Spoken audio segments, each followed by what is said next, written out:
Here we go, we're up at 50 degrees here today. Snow is melting like crazy, water, and I just scraped my driveway all down so it's pavement. And here's a Craftsman off-roader. I dig this thing out. My messy garage, RCs. Here's some of my RCs. There's one right there and one right there, and the rest are buried. All my lawn care stuff is back there behind the tires and leaf blower, and there's a weed trimmer behind that. And so I got this thing out the other day, made a path, digged it out, and I went to start it up. The battery was dead, so I put the jumper cables on it. Thing fired right up.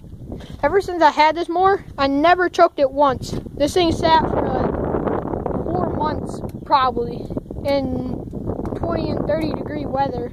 Sometimes it was like -10 out. And I bring this thing out here yesterday, and it was like 35 yesterday. And it fired right up.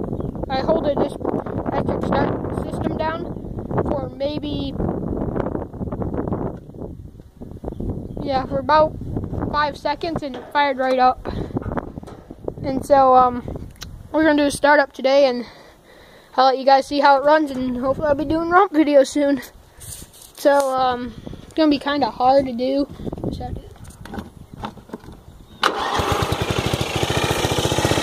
we go, fires right up.